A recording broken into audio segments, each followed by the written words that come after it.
Oh, hello, my Buff 1000 Nation. How is everyone doing today?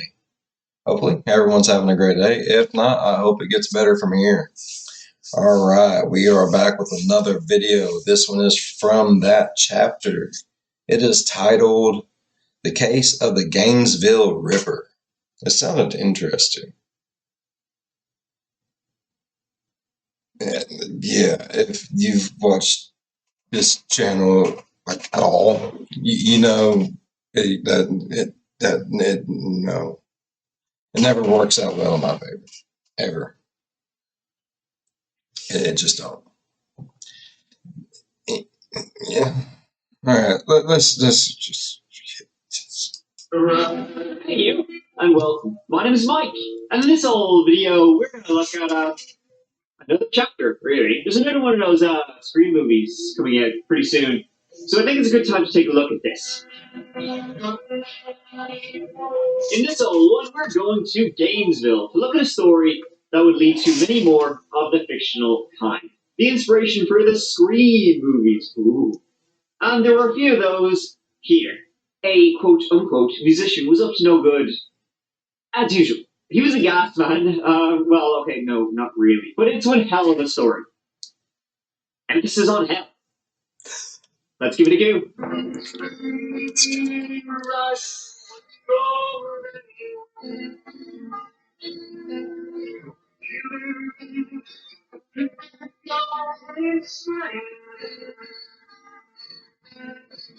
The year 1990, a fine vintage to the place, Florida. Because, duh, where else would it be? Getting embarrassing. Northern Florida, to be precise. Gainesville. I think there's something about getting them gains in Gainesville, but I made that joke already. Fuck it, I'm making it again. Anyways, in beautiful Gainesville, I haven't been there. Maybe it's a dump, I'm being kind. There lies a university. The University of Florida, that is. It actually does look very beautiful, to be fair. No, real high-rises, lots of woods. Perfect to, sneak around. Covert light. The population of Gainesville City in the year 1990 was about 92,000. By the way, I just noticed that recently I've been covering a lot of stories from the 90s. What's up with that? The number of students was not far off half that. Big school. It's a great university. You might say it's one of the best. And if you want to learn engineering, it's a good place to do that. Ghostface over here thought it would be a good place to do something else. That's something else big, something. Began in August 1990. Students were beginning to congregate back in Gainesville, getting ready for the start of semester. The town, it went from ghost town to, not that, as kids poured in. The weather, it'd be muggy, hot, sweaty. Not for me, but you know what it leads to a lot of people leaving the windows open. A lot of those, Yeah. That was like the main means of cooling back in the day. Okay, I'm a little on the older side. So, whenever I was younger, we didn't have an air conditioner. We didn't. Windows open, door open, screen door locked, fans going. That was it. Yeah, it was very dangerous. Serial killer tropes. They come from right here. Sonny Larson and Christina Powell were two of those students, having just recently arrived in Gainesville to start their very first semester. Sonia and Christina, both undergrads, both 17 years old. Well, it was their first year. They met over the summer and decided to room together at the university. Well, they were actually in an apartment off campus. No room at the inn, as it were. And so, Williamsburg Apartments was where they were to be, a short walk from the main campus. They moved into that apartment on the 23rd of August, 1990, as the autumn semester was beginning. They wouldn't say any longer than that. Literally, the night they moved in, he came in.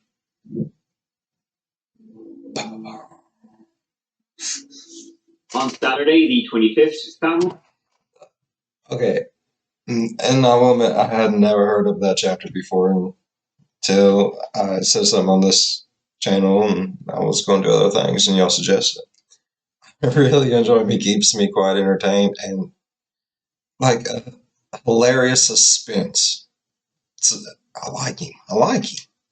Thank you guys. I like him. Of Christina's arrived with furniture and bits and bobs to help with the move. And there was no answer to their knocking. No one could get through to them. Notes had been left by other students on their door. It seemed like there was just no activity at all. Eventually, on the Sunday, her family started worry. They contacted the maintenance guy. Get your arse over here. Pick that door down. He called the police at 4 p.m. Already, they were suspecting something. Yeah.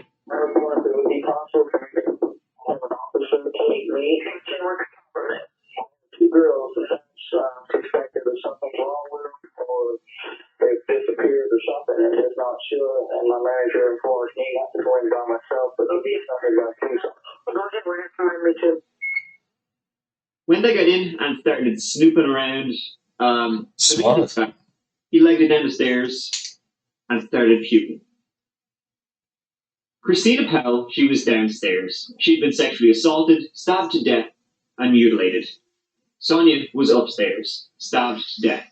She had defensive wounds. She had tried to fight them off. Both had been posed in sexual positions, both naked. It appeared that the door had been busted in with a screwdriver, and they were attacked, likely, while sleeping. Motherfucker. It was well, you might say it's gruesome. I would. Shocking way to start the autumn semester. We're when you're on campus like that, holy shit moment, as you can imagine. Who would do what had been done to them? Like, thousands and thousands of students were pouring. I really don't mean to laugh. Okay, yeah, slightly, but he's funny as shit. I like it. Into the town. Well, a lot of young partying students here for a good time. Was one of them a headbanger who just gruesomely murdered two other students? People didn't actually have much time to think about it, though, because it happened again right away. On Sunday the 25th, just a couple of hours after Sonia and Christina were found, another victim was found. 18-year-old Krista Hoyt. Krista was studying to become a cop. She wasn't an attendee of the University of Florida. She went to Santa Fe Community College, also in Gainesville, and was working part-time at the sheriff's office. In fact, she was supposed to be working at the sheriff's office that night, and she never showed. So 2 officers went to her house to see what the crack was. And, well, Krista was found in her bedroom, on her bed. She had been decapitated. Her head was on a shelf, staring at her body. Her body mutilated, naked, and sitting on the bed. They would later learn that the killer had murdered her after abusing her, left, and then returned to the scene of the crime before it was discovered, and then beheaded her. Some, sick shit. There were obvious links between the two murder scenes, right? Screwdriver had been used to break in. They had been stabbed to death. They had been posed. They had been sexually assaulted. And both of them had been, or all three of them, had been bound with a duct tape, right? And then after he did what he did, he would take the duct tape off him so that there was no evidence left behind. And so, in the space of a weekend, they had 3 young women, all murdered, students, brutally murdered, with no, it just seemed like a home invasion or something. Serial killer. Classic. The student body began freaking out. Now, with 3 murders in 2 days, a lot of students left, went home. People were calling on school to be postponed. Students were huddling together, sleeping together. No one wanted to be alone, I'll tell you that. And let me say, this guy, whoever he was busy. That very same weekend, right, a bank robbery was reported. A guy came in, ski mask, handgun, and robbed a bank in Gainesville. One of the tellers, though, managed to slip a red dye pack into the money bag, which exploded. A person later called into the police, saying they saw a suspicious person walking into the woods. The police followed, and in the woods, they didn't find this lad, but they did find the money covered in red. At a campsite, they found the gun, the mask, a screwdriver, and a tape player taped inside. They bagged up all the evidence, but before they even had time here to have a momentary view, he struck again. Manny Taboda and Tracy Paulus were roomies, both 23 years old, both attending the university. On Tuesday, they were discovered in their apartment at Gainesville.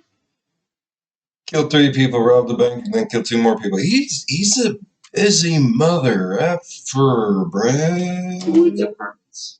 Once again, maybe a 10-minute walk from the central campus at the University of Florida. Once again, the killer broke in with a screwdriver, found Manny asleep, stabbed him, which actually woke Manny up, so he fought back, and Manny was a big, strong guy. Then Tracy, hearing the noises, went to see what's up. Saw Manny and the killer fighting. She then ran and locked herself in her bedroom. Manny was killed, and the door was broken through. Tracy asked before it was if he was the guy. He said he was. Tracy was then bound, assaulted, and stabbed to death. She was posed. Manny wasn't. So, over the course of a long weekend, 5 students were brutally murdered in their home in this college town, where this quickly spiraled into national, even global news. Imagine. Everyone was fearful, and for a time there were probably more reporters than there were students. This was all over the news. Reporters even tried, and maybe did, wink wink, bribe. But did anyone else see the puppy with the bat? It was so cute. That's so cute. Police for info to get the inside scoop. And one person happened to see a bit of this news. Okay, well actually he happened to see a documentary 4 years later, but it was about this. Right, and his name was Kevin Williamson, and him watching this documentary about, later we call the Gainesville Ripper, led him to create this lad. The story of the Gainesville Ripper was, it would turn out to be the inspiration for Scream. Kevin Williamson, he saw a documentary about the Gainesville Ripper, and he was thinking about an open window in his own home while he was watching it. And then the idea of a person just randomly breaking into people's houses, college students' houses, gruesomely stabbing them to death. I mean, it's this. It's One of the horrible. original drafts of Scream, scary movie, became Scream. It was set on a college campus, which of course they say then for Scary Movie 2. So there's a fun fact for you in a not so fun story. So I guess we should move on. Soon they had their man, or thought they did. A guy named Edward Humphrey, freshman student. Well, an officer with the Gainesville Police Department reported him as suspicious. And Suspicious. the only one. Edward, gotta love him. He kind of looked like a serial killer due to the scars on his face. They were the result of a car accident he had been in. He also had a history of mental illness. He didn't take his medication, and he had been violent on more than one occasion. He even carried around a knife. It was a penknife. A knife, though. They began to surveil him on the trusty pen. 28th of August. Then, on the 30th of August, just a couple of days after the double homicide, he was arrested. Edward Humphrey was arrested. He was actually arrested for assaulting his grandmother, and the cops publicly named him their numero uno. Yo, no, you don't touch. No. No. If I even raise my voice to my mama, she'd beat the living shit out of me with a pan. She'd make me something to eat afterwards, though. Suspecto. The police had a few suspects, but only his name was ever made public. There was no evidence linking him to any of the murders, but they didn't let that stop them from getting warrants for everything they could, and finding sweet at all. But the murders, they did stop after he was arrested, right? So, maybe. And after that, things began to kind of quieten down. College life kind of regained its normalcy, and people started to get back, on track, on with their lives, on with culture. I mean, they thought they had the guy. No one else was killed. Or were they? No, I don't know why I said that. They did have bodily fluids from the perp left behind, but back in the day, DNA, it wasn't exactly like it is now. They were able to get the blood type, though, from the fluids, and the killer had type B blood. Eddie had type A. Wasn't you, But Eddie? that, it didn't matter to some. Not all. Then, as word spread around the various PDs across the country as to, the type of crime and all that, well, 800 miles away in Shreveport, northwest Louisiana, police noticed something. You gotta be shitting me. How the victims were killed in Gainesville, right? It was remarkably similar to a crime they had in Shreveport. A November 1989 triple homicide. A grandfather, daughter, and grandson had been the victims of a home invasion while preparing dinner. 55-year-old William Grissom, his 24-year-old daughter Julie, and 8-year-old Sean had all been killed. Julie's body had been mutilated and posed, just like the 4 women from Florida. An investigator from Florida went to talk to detectives there in November 1990 and noted that, well, it had to have been done by the same guy. Everything was the same, right down to the duct tape that was used and then taken with him. They also found bodily fluids and blood that matched the type B down in Gainesville. Did he say it happened before or after? Weeks later, the police got a ring. A woman from Shreveport, a woman named Cindy Jurisic. She called up the old, Crime Stoppers, those lads. She thought that she might know who's behind it. She'd met a guy back in church when they were, having a bit of an outbreak in Louisiana, right? And she thought he was fucking batshit. One of those, a weirdo, right? And her husband had thought the very same thing about it. Watch that lad. He's up to no good. And they got a lot of us, and they were like, oh, cool, we can't be around this lad anymore. He's a Trouble. Trouble. Yeah, that. Because he said he had a problem. His problem was, not like, I don't know, normal problems. His problem was that he liked to stab people. I would agree that that's probably a problem. His name was Danny Rollin. Oh, okay. We watched this on Mr. Ballin. A while ago, actually. I like that. I'm getting some information that I didn't get from the video I had previously watched on Mr. Ballin's channel. I like that. I like getting new information.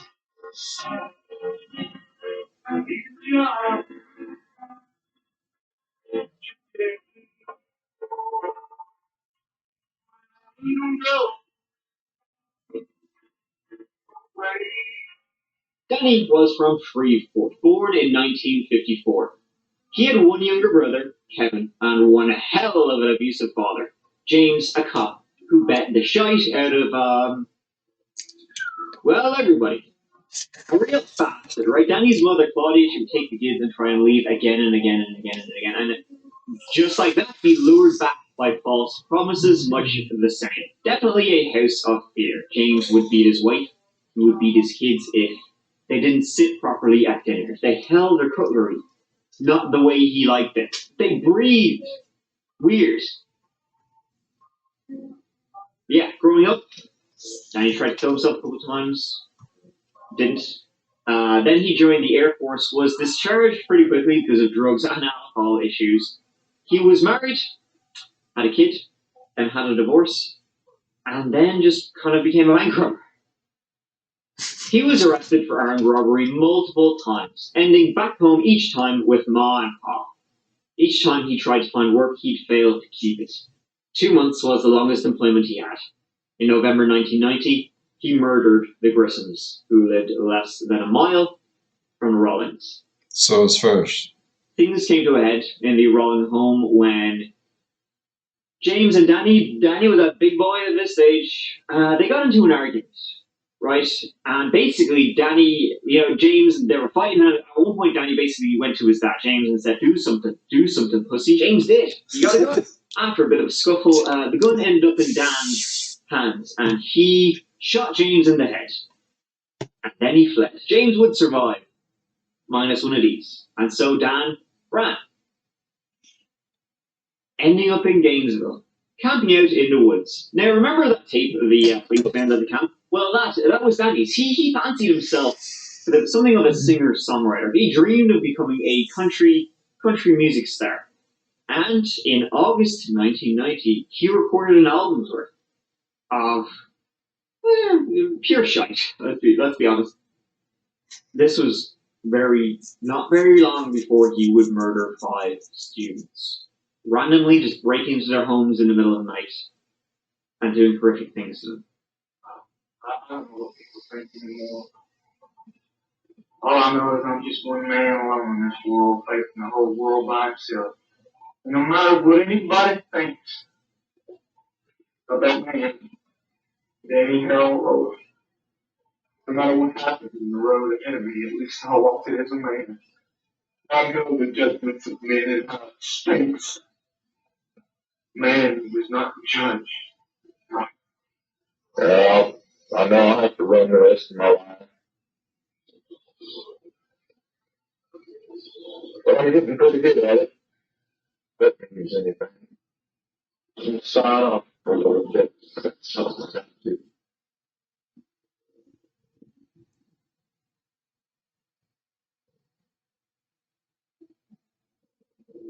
the police, they went looking for him. They didn't have to look at it too hard, though.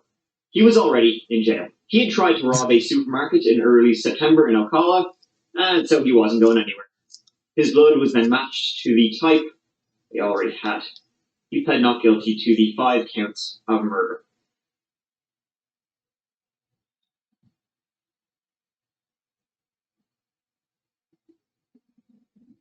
In Florida State Prison, while awaiting trial, Danny met up with another prisoner named Bobby Lewis.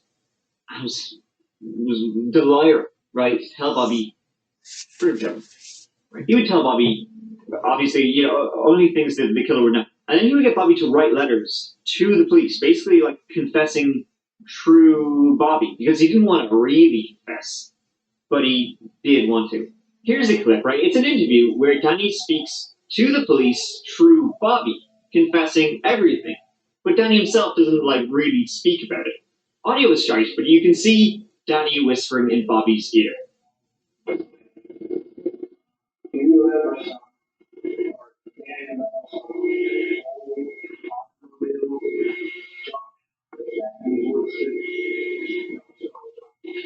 They learned everything about the murders, how they were carefully planned, and everything he did to the victims, including that, after he murdered Krista, he thought he had left his wallet at her house, so he went back, and while he was there, he cut her head. Danny said he had multiple personalities. There was Danny the nice guy, Enad the bad guy, which is just Danny backwards, and Gemini, the evil guy, who made him do what he did. Motherfucker, is she? Thinking of this, what that shit. It also kind of turned out that, whoa, that's sort of the plot of the movie The Exorcist 3. He has found a heathen. Come to take a little blood from your father. Which just happened to be playing in prison while Danny was there. Right? He didn't admit to the 3 Fort murders, though. Ed Humphrey was freed from prison. He was no longer a suspect in the murders. And the trial of Danny Rawling got closer and closer. And while he was waiting about for that to happen, he fell in love with a true crime author named Sandra London. Wow. It's a bizarre story. Sandra London is a colorful and bright woman, intelligent, talented, and it's a shame the way the media has bashed her as of late. She hasn't done anything to deserve that. Sandra is a worthy soul who only tries to bring the very best out of all she does. Is it true that you had anything to do with the murders at all? Stood up the sun, don't I? Here he is serenading her. Please, court. Could I address the court? Sure. Say whatever you want to say. Thank you. Sandra. Someone said to me, you can't run from your shadow. You know you want to be deep or shallow. Excuse me, Mr. Ross. Down the path you choose, Mr. Ross, to follow. Mr. Ross. Tell me, baby, what were my words? All my tears run together. Yes. And word to wise, that's not the first romantic relationship Sandra London has had with a serial killer while they were in prison. Less that's said about her, but then let's move on.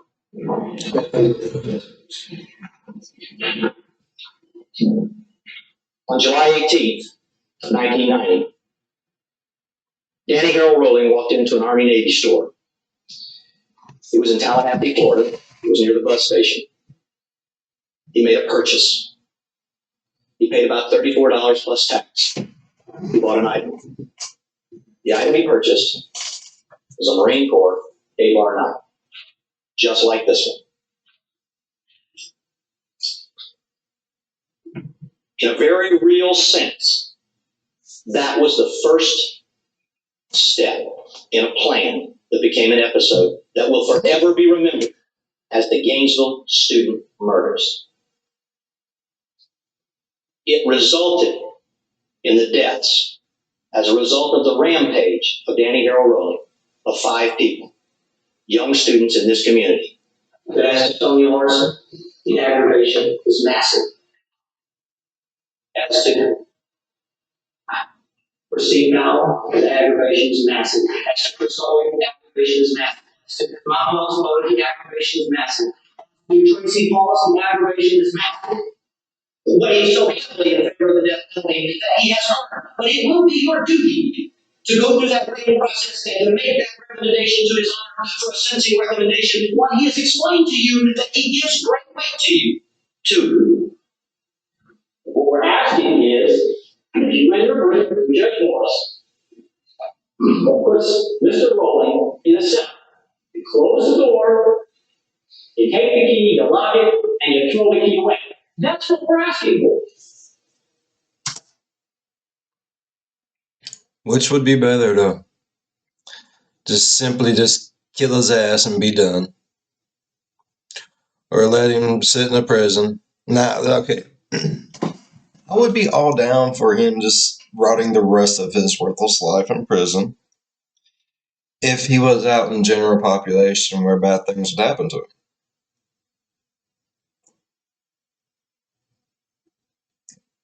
I would be okay with that. Yeah. Because the way I feel that he should be put to death is, everyone in the family that was affected by the people he killed should be able to just come up and just stab the shit out of him until he's dead. That seems okay to me. That's why I'm not a lawyer or a judge or will ever run for president. No. The trial began in February 1994. Danny pled guilty, but the trial went ahead as this was a death penalty trial. In March, the jury came to its decision. Yeah, for Danny. As to the count 1 of the indictment, the first-degree murder of Christina Powell, the majority of the jury, by a vote of 12-0, advise and recommend to the court that it impose the death penalty. Majority? 12-0. It's only 12 jurors. If they'll say, kill his ass, I'm pretty sure it's, hey, bro. It's unanimous. We all want you to say bye-bye. On death, Danny Harold Rowling. As to count 2 of the indictment, the first-degree murder of Sonia Larson, the majority of the jury, by a vote of 12-0, advise and recommend to the court that it impose the death penalty upon Danny Harold Rowling. As to count 3 of the indictment, the first-degree murder of Krista Hoyt, the majority of the jury, by a vote of 12-0, yes, sir.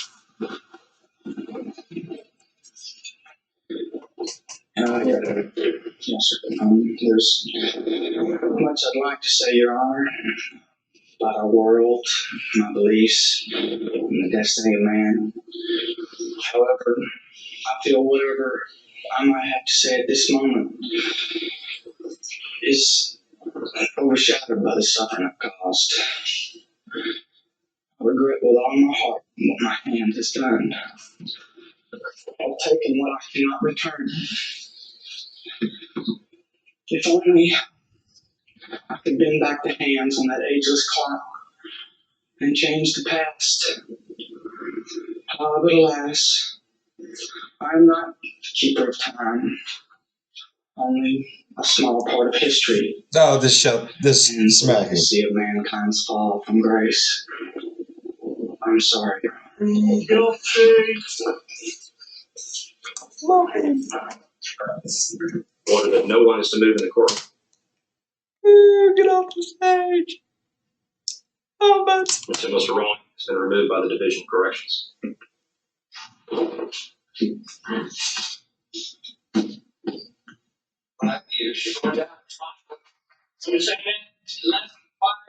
Mr. Sid, remove Mr. Tabetta from the courtroom, please.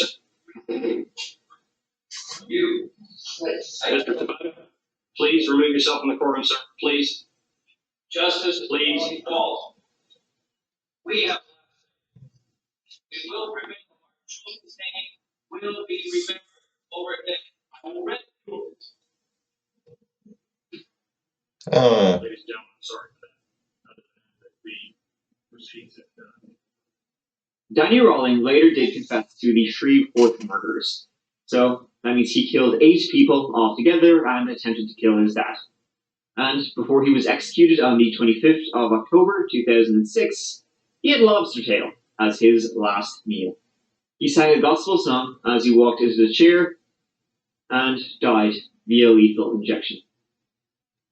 And so ends the story of the Gainesville Ripper. I wanted to cover his story because he's not necessarily one of It's too good for the me. known. I'm sorry, it was too good for her. Should have went peacefully with lobster. They should have choked him with the lobster. Serial killers out there, but I think he's probably one of the more influential. He's a scary motherfucker to boot. He killed just because he could. At trial there was a multiple personalities thing, and came up about his childhood, which would certainly play a part in making him who he was, but not the whole thing. He just did it because he wanted to, and he carefully planned it all out. That's the story of the real Ghostface killer. I think a lot scarier than those ads from the Scream movies and all that. And he just killed because he could, and he wanted to, and he did. He also made some shit music. Thank you so much for watching. I really appreciate you taking time to be here with me. Thank you, buddy. Thank you. He is very entertaining. I like it. It's amazing.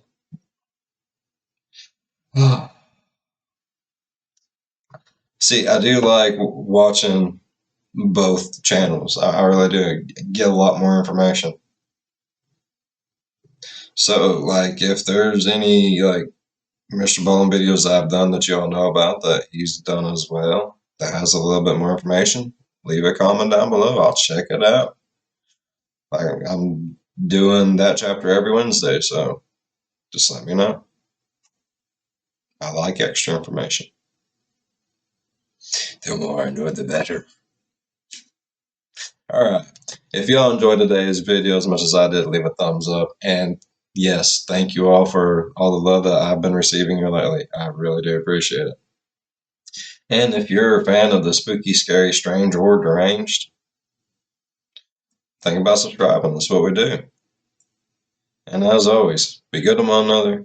I'll see you in the next one. Bye-bye. Yeah, I don't even think being under the prison that's still too damn good. Blender. Just face first into a big-ass blender, fed to seagulls, and pooped into the ocean. That's what I would have done to him. Yeah.